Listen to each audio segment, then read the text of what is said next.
What if we took a baby and watched everything that happened to it from birth to grave? If we examined every aspect of its life, looked at everything that happened to them and everything that made them who they are? Their physical development, their personality, their emotional ups and downs, criminal convictions, relationships, illnesses, highlights, and heartbreaks. Then imagine if we did that for an entire city. Perhaps we could uncover what it is that really makes us who we are. That experiment has already begun. In 1972, the Dunedin Medical School embarked on the ultimate nature versus nurture test. They decided to take every child born in the city that year and follow them for life. For 40 years, scientists have probed every nook and cranny of their existence. Their medical history, their temperament, their genes, their private lives, successes, failures, the lot. How many times have you sold hard drugs like heroin, cocaine or LSD? The experiment is called the Dunedin study, and its subjects are now the 1,000 most studied people in the world. And they've become the richest source of information on what really makes us who we are.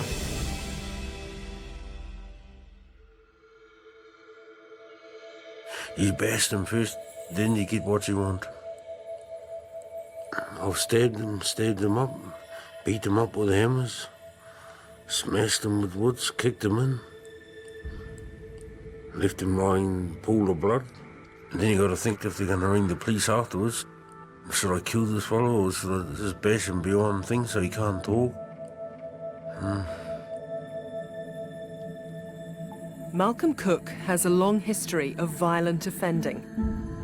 He's served time for a string of brutal crimes, including armed robbery and home invasion. Many people break the law, but few are as violent as Malcolm. In fact, just 5% of men in any country will be responsible for 60% of violent crime. But why is Malcolm so different from the rest of society? Is it a choice, or is there something that causes him to be this way?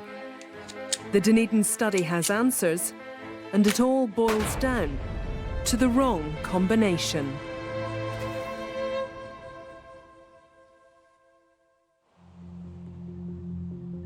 One way or another, violent crime affects all of us. The harm caused by antisocial behaviour impacts not just on the individual and those closest to them, but more widely. These are the people that all of us are concerned about. These are the ones that are intimidating, rob, steal, cause violence. And it's not just physical harm. Violent people cost society huge amounts of money in treating victims, police time, and in the prison and justice systems. So antisocial behaviour is a problem in all ways. So what makes a small child grow up to be a violent criminal? Were they bad to begin with? Or is it their upbringing? Can any child end up like Malcolm?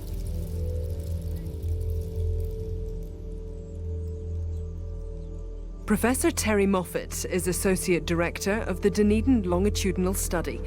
She spent decades studying violent offenders and how to deal with them. Most of what we do for young people who get involved in crime is we wait until they've been convicted on several different occasions, and in the end, we finally send them to prison. And by then, they've committed already a lot of crimes and victimized a lot of people, and a lot of efforts to rehabilitate them at the point when they're already in prison have shown that that's not very effective. If rehabilitation and jail don't work, can we prevent children becoming violent or criminal in the first place? Having observed 1,000 lives in detail, the Dunedin study was in a perfect position to find out. They weren't the first to try. In 1775, Johann Lavater published Essays on Physiognomy. A wicked man walketh with a froward mouth. Lavater believed a man's moral character was written in his physical appearance. Continually he soweth discord. Building on this idea, 200 years later, Sir Francis Galton devised a scheme to identify future criminals by creating composites of known offenders. The system failed miserably, but Galton's other idea, using fingerprints to catch criminals, was a huge success. By the time the 20th century rolled round, the issue had turned into an argument about nature versus nurture. Are violent criminals born that way or created in their upbringing? It's fascinating looking at it. The Dunedin study set out to find an answer. We were able to go back in the Dunedin study and look at the data that had been collected and ask, how early can you tell who's going to become involved in a life of crime? The study compared every member's childhood history with their behaviour as adults. Serious problems in relationships with How many friends. times do you carry a hidden weapon? An injury of some sort to a close family About member. threatening or hurting someone to get them to have sex with you. The researchers spotted a trend. Almost all violent adults had something similar in their upbringing. What they really all have in common is a history of maltreatment or neglect before age 11. Abused children were much more likely to become violent criminals. However, it's not a definitive pattern. Many abused children still grow up to be perfectly normal members of society. They may be depressed and they may drink too much, but they tended not to get involved in violence. And some of them really are real successes. They own their own businesses. They have warm, loving relationships with their wives and children. So there had to be something else, perhaps something within them, and that pushed us to look for a gene. So the Dunedin study decided to test subjects' genes.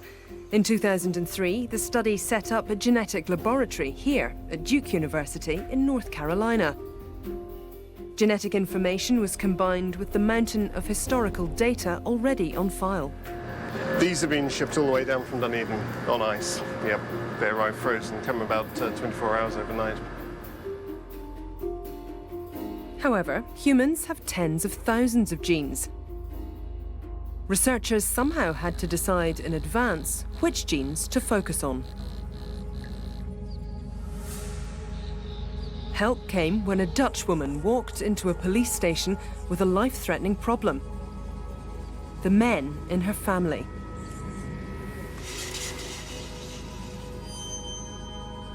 Many, including her son, were excessively violent and aggressive.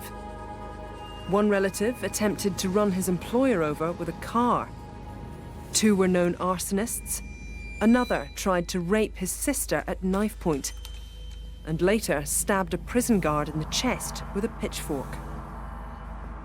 When she searched her family tree, she found it contained a long line of exceptionally violent men. Genetic tests revealed the men all lacked a common gene called MAOA. It was the kind of clue Dunedin researchers had been looking for. At this point, we went back to our DNA tissue bank and tested for the MAOA gene among our study members.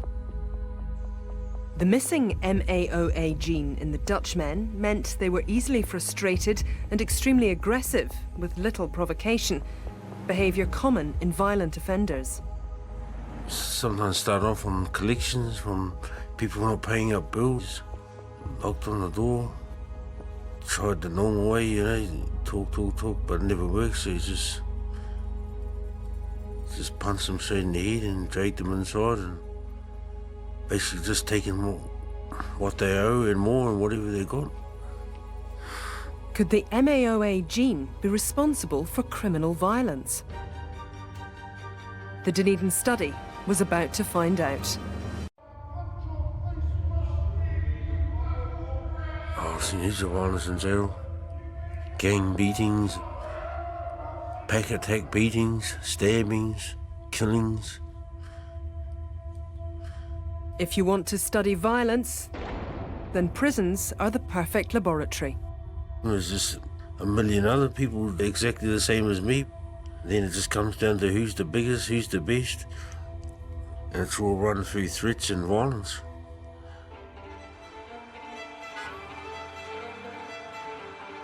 So why are violent offenders like Malcolm so vicious and aggressive? The Dunedin study wanted to find out. The first clue came from a violent family, all missing the same MAOA gene. The gene is found in everyone, and it regulates hormones that affect mood and behaviour and our response to stress. We knew we had a candidate gene, MAOA, but we thought, how could a gene like MAOA possibly account for violence? Violence is quite a rare thing, but MAOA alleles are very common. About 1/3 of people have the weak form. So we thought the gene alone cannot explain violent behavior.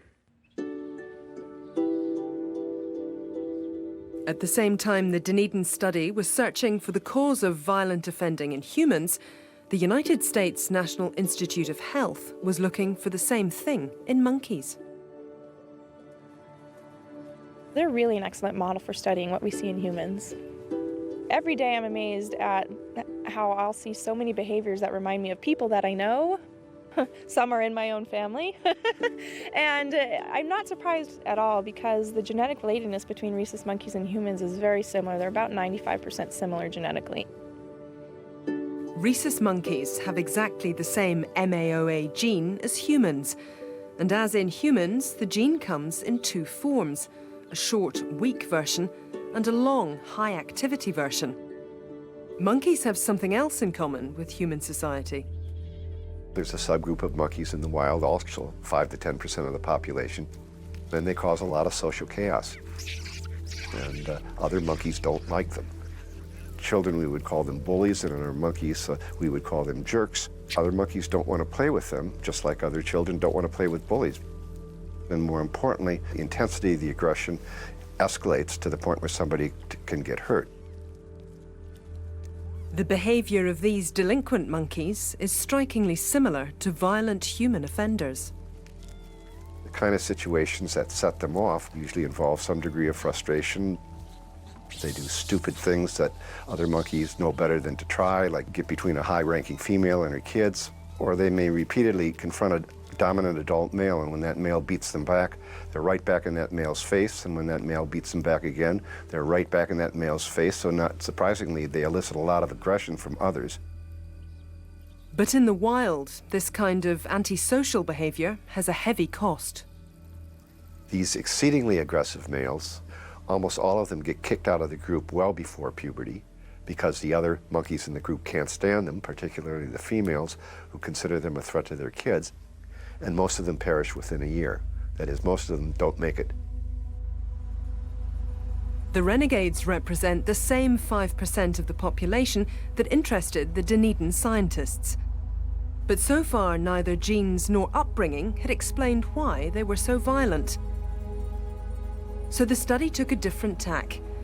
It started looking for people who had both the MAOA gene and an abusive upbringing. And this time the analysis paid off. They found a link. If you looked at those guys who had the risk version of the gene and who were severely maltreated, fully 85% of them exhibited some form of antisocial behaviour by the time they were grown up. The genotype did not predict violence alone by itself at all. And maltreatment didn't predict violence alone by itself very well either. But when those two were found in combination, it could predict an outcome of violent crime really quite well. The Dunedin researchers had finally discovered a mechanism underpinning violent behaviour. It's as if nature loads a gun and nurture pulls the trigger.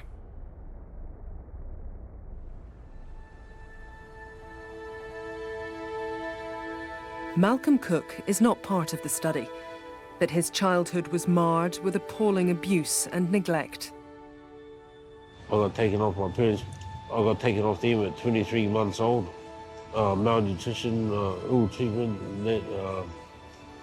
living in squalid conditions and stuff, and alcohol and drugs. And I can remember one time I was chained up to a peach tree with my chain around my neck, lock and padlock, and my clothes stripped off and kicked in with steel caps.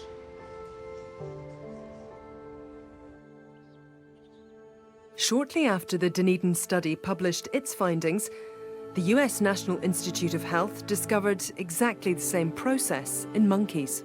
If you look at the graphs coming from these two studies, they're tough to tell apart. And that sort of thing is remarkable. Same genes, same pattern of findings, same relationship between differences in early social experiences with long-term consequences that you see even in adulthood. But what happens to someone with the problem gene who grows up in a good environment? Professor James Fallon is a neuroscientist at the University of California.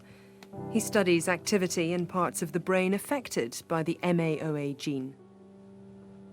Early in the 90s, collaborators asked me to take a look at PET scans and SPECT scans of people who were in the penalty phase of murder trials.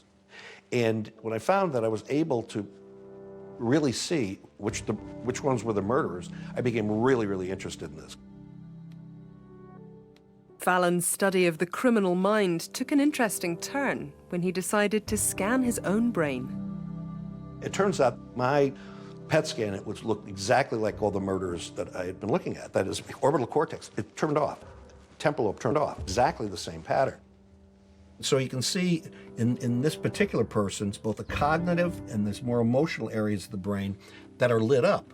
It's same with this. This is a normal response. But if you look down here in the orbital cortex, this is somebody who is not using their emotions at all. There's just blue, there's almost no activity. And this is a pathological sort of pattern. Well, it turns out that these are two people in my family of a number that are normal, and this is mine. And that's, you know, a little bit disturbing. Downtown doll switches to the outside to challenge in second. Is that our 8? Come on, baby. Genetic tests revealed Fallon has the short or violent version of the MAOA gene. But Fallon's not a violent criminal. He's a successful university professor and family man. I got the joke because I've been studying it, and it really got me to thinking. I've got terrible genes, really, when it comes to behavior. And also, my brain pattern looks like somebody who should be an impulsive and an aggressive, violent person. So those two things together, you just looked at two of them, you'd say this guy is somebody who's in jail. Research revealed another surprise for Fallon. There were 7 convicted murderers in his father's family tree. Okay, the party's over. So now this stuff really started to pile up and become quite personal. Now, I had to eat some crow on this because I had always thought that genetics was very deterministic, that 80% of who we are, we're just driven by our genes. And I had to back off on it. James, can you believe you got this word? Oh, no. And really that third thing that's missing was that I was brought up so well and there was no abuse. So I had to not only thank my mother for the upbringing, but also admit to my colleagues that I was probably wrong, that I had really underestimated the role of environment and the interaction with genes. 30% of the population have the at-risk version of the MAOA gene, but the overwhelming majority are not violent people. If you look in any shopping mall, 1/3 of the people is carrying the low-activity MAOA genotype, and they're all just walking around doing their Christmas shopping and not really engaging in any violence at all. So it's a really special environmental circumstance that allows that genotype risk to be expressed in terms of criminal behavior. Oh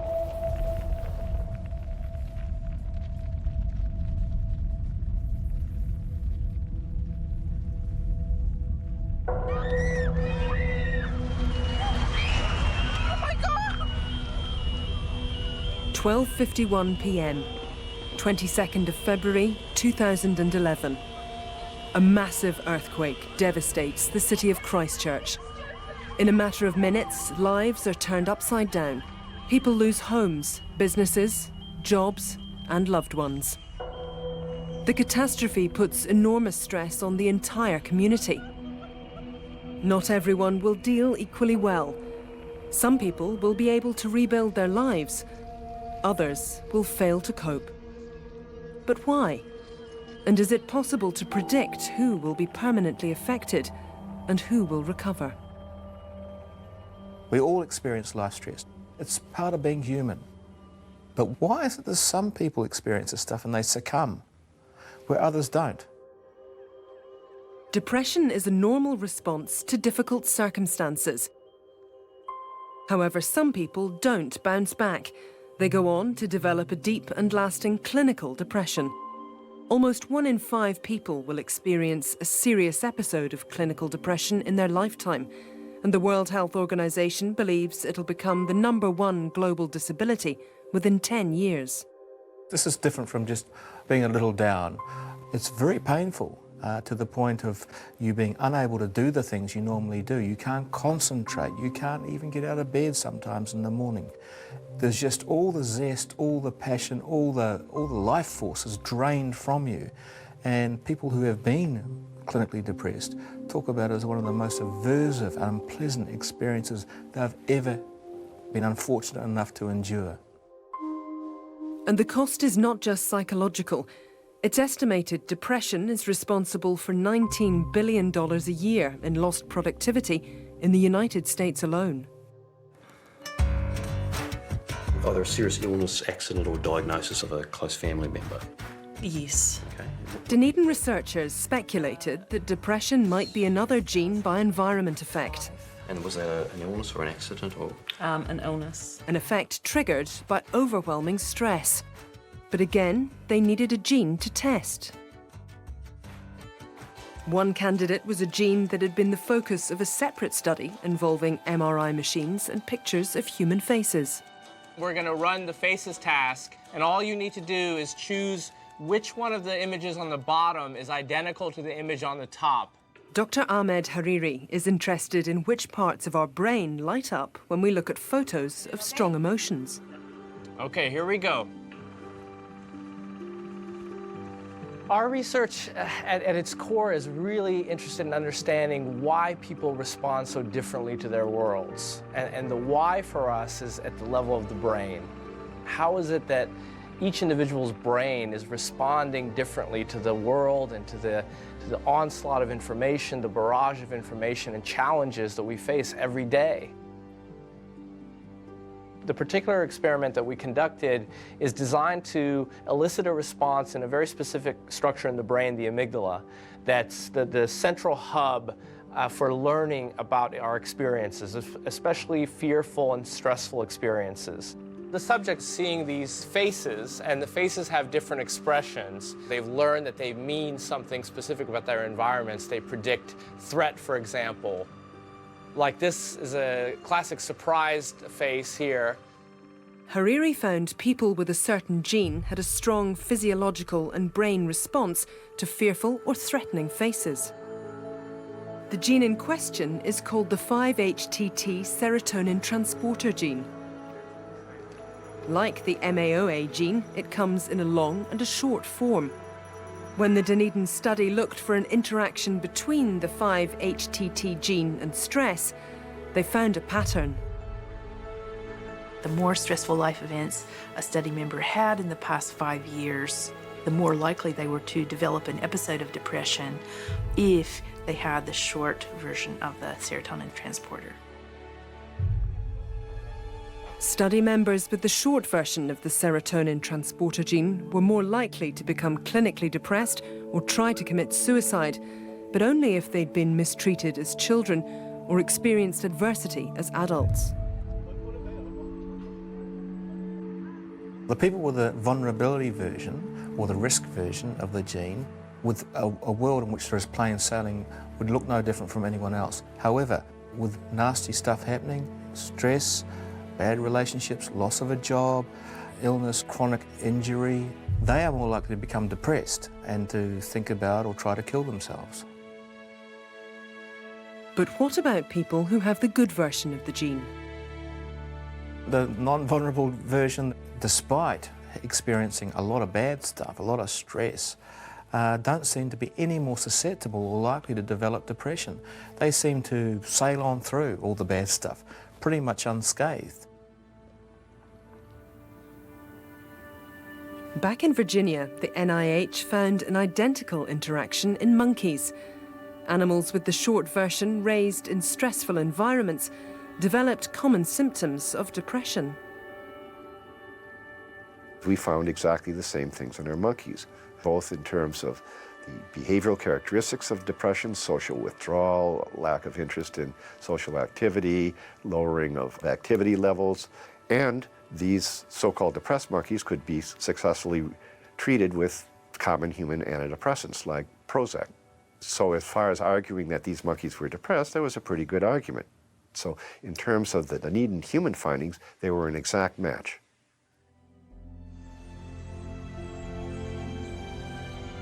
Publication of the Dunedin results on depression was voted one of the most important scientific breakthroughs of the year, and the article continues to be one of the most referenced scientific papers ever published. It's no longer a matter of nature or nurture. Nature plants the seed, and nurture is, of course, the watering and the sunshine. How the plant turns out depends upon not just what was in the seed to begin with, but what's in the environment all surrounding it while it's growing. The Dunedin study had proved our environment can actually change the way our genes operate. Genes don't necessarily have fixed outcomes. They can be activated or switched on by events in people's lives. Dunedin researchers suspected this might be a common mechanism in nature and began looking for other genes that might be triggered by a person's lifestyle.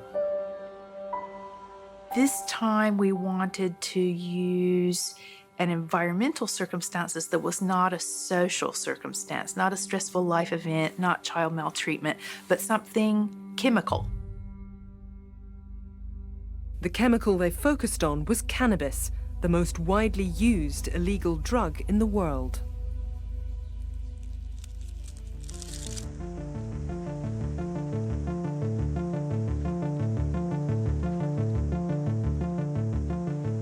I'm a real nice person, but I like fighting. So it's good to go to a special place where you can just train. I like painting, I like writing. Poetry is good. A bit of a rapper. Chris McMurray is a typical 25-year-old, and like millions of others, Chris started experimenting with cannabis in his early teens. Probably get a tinny every few days between friends, and then start buying more, and yeah, just quite a frequent user. And everyone else is having fun and you're having fun, and slowly small thoughts start becoming bigger. Chris was 17 when a night on cannabis and party pills took an unexpected and unpleasant turn. I'd been taking a lot of party pills, lots of weed, and stayed awake for about 4 or 5 nights. And at the end, it just took me. And it was just like being swept by the wind.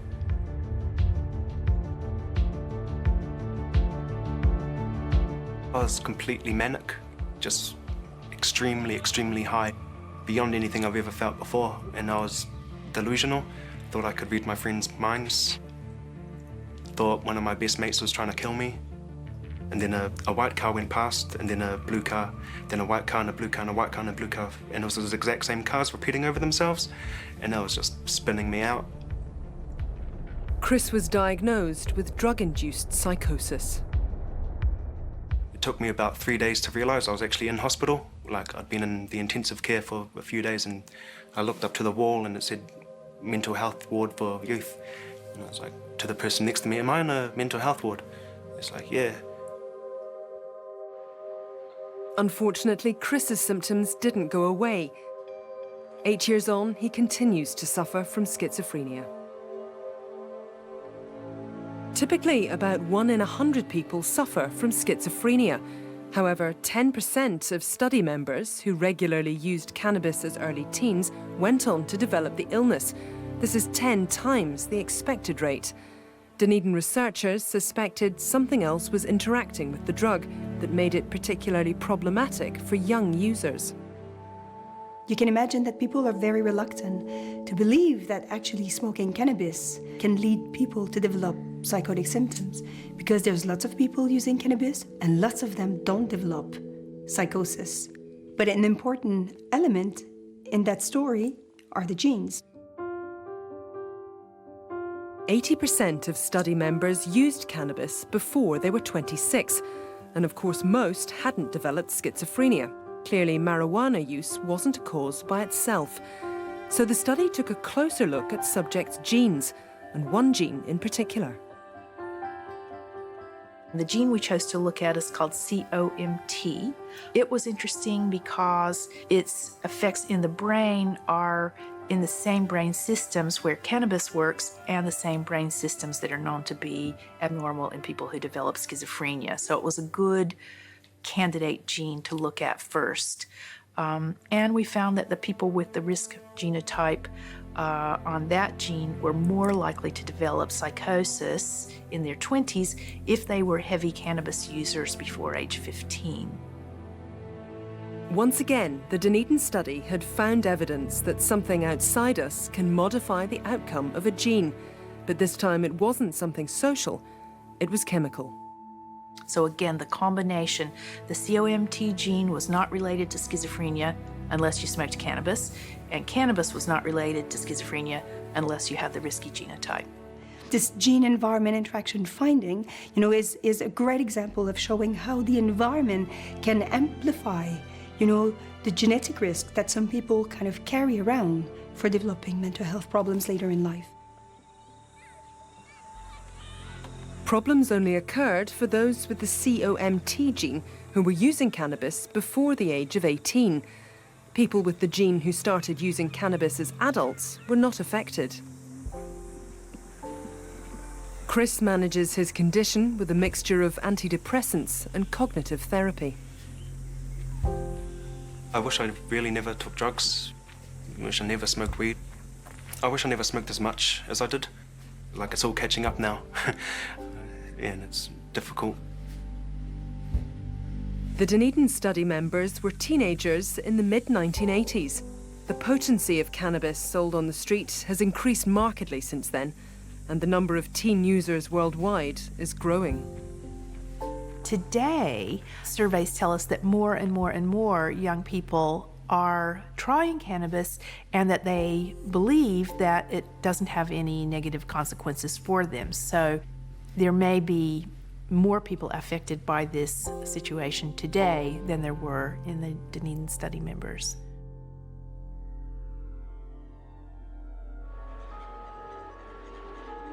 The Dunedin research revealed something else unexpected. Mental illness is not the only risk facing cannabis users. The study found that using cannabis can also affect our intelligence. Most people have been told that the IQ is perfectly stable and that once you're 15 years old, you never get any smarter or any thicker. It turns out that's not quite true. There's quite a bit of change.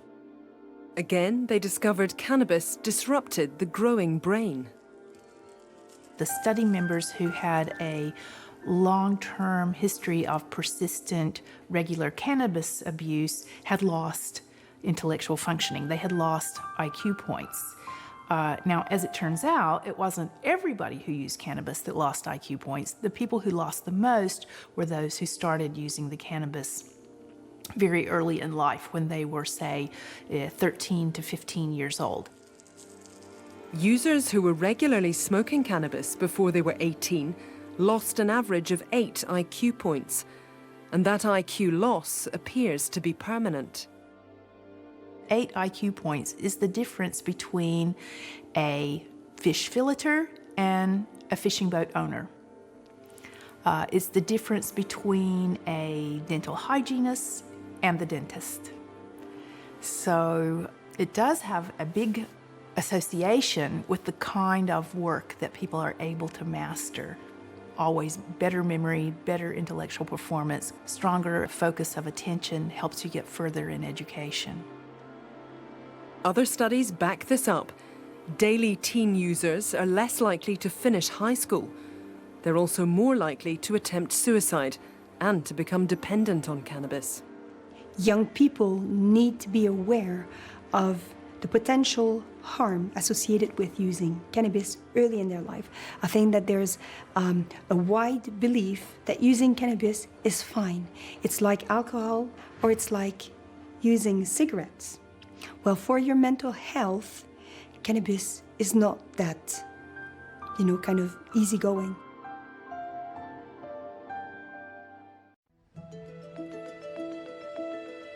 The Dunedin study had discovered a mechanism that links at-risk genes to events in life that change the gene's outcome for the worse. But it may not be that simple. These are not necessarily just bad genes causing depression or violent behaviour. They may also have a positive function. It is true that people, because of certain genetic makeup, are more susceptible to the negative effects of adversity. But fascinatingly, indeed intriguingly, those same genes make people more likely to benefit from environmental support and enrichment. In other words, they're malleable on the upside too. And as a result, the same genes that look like they make people vulnerable turn people into lucky people when things go well because they benefit the most from it.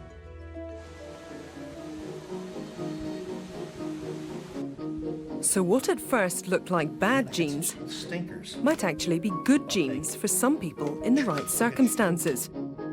27. James Fallon thinks he might be one of those people. We can bet it, but we may not be able to watch it. If you looked at my genes, genetics would say that I would be a very aggressive person and probably somewhat antisocial. I have a lot of the characteristics that people have with these genetic combinations. But I'm not a criminal, I haven't been in jail. I'm a kind of a good boy, but I'm very aggressive and I hate to lose. I've just turned it into winning everything I possibly can. And what would Malcolm Cook's life look like if his childhood hadn't been shaped by neglect and abuse? It wasn't until he was in jail that he learned how to read. I used to go to court and I used to hear them read out big words and all that sort of thing, and I know nothing what they were talking about. Then I started learning crosswords and that, studying it real hard out, or dictionaries and that. And I learned heaps of words, and I thought, oh, is that what they're saying? Oh, this, and all the time I was going, yeah, I don't care. But if I'd have known what they were saying, I would have cared, all right. Even a gene that appears to cause depression may have an upside in the right circumstances. The same amygdala kind of excitability that is associated with the short allele can be detrimental if you experience a lot of life stress. But if you have a nurturing life, if you have a lot of support through your friends and families, if you don't encounter a lot of negative stressors in your life, that same short allele and that same amygdala excitability can actually be very beneficial. Evidence that's emerging very recently suggests that you may be more empathic towards individuals, you may be more responsive to the needs of others, you may be kind of in many ways a more socially kind of responsible and proactive person. Even the so-called good version of the gene has a downside. The ones who we used to think of as resilient to adversity, well, they're also resilient to beneficial or supportive environments. It says to me, resilient people who don't succumb to adversity are actually just fixed or not malleable. They're not susceptible. They're who they are almost no matter what. Why would nature make some of us sensitive to what happens to us and others not? There's always a pro and a con. It's never one or the other. And this is something that, again, the field is really starting to appreciate more and more, and we're reframing how we approach the study of common genetic variation. Having two versions of a gene available in a population means there'll always be someone suited to the environment, regardless of circumstances. There's a large part of the population, they're so-called dandelion kids, who are going to thrive in any environment. But then you have the orchid kids who are very sensitive to adverse environments and will wither away, but in a really good, supportive environment, they absolutely flower and bloom and end up at the very top. You diversify your investments and you hedge your bets, and over time, that pays off the best, so financial theory tells us. Well, Darwinian biological theory is more or less telling us the same thing. But what about people who, through no fault of their own, have ended up with the wrong genes in the wrong environment? They didn't choose their genes or their upbringing. Could defense lawyers argue clients were genetically predisposed to violent behavior, so they were less to blame? Your Honour, my client had the bad version of the gene and had a terrible upbringing. And I know they did the awful, heinous crime, but please go easy on them, because, you know, they were predisposed. It's no comfort to me to know that he couldn't help himself, right? I mean, that's the kind of person I'm most afraid of. You can envisage some juries thinking that the defendant couldn't help his act because he was genetically predisposed and therefore we should be lenient. Others would think, well, if that's true, then he's more likely to reoffend in future and we should really give him a longer sentence to make sure that he can't get at the public. So if I were a defendant, I would think it was very risky business trying to bring my genotype into the courtroom. The new knowledge about our genetic makeup raises potential problems for everyone. Could information about our underlying propensity for violence, depression, or schizophrenia be used against us by the likes of insurance companies or employers? If you're an employer and you know that one person has the risk version or the vulnerability version of the serotonin gene and one person didn't, who are you going to choose to employ? What if certain ethnic groups have a higher percentage of these genes or not? We're really interested in that. Yeah, do we not want to know that?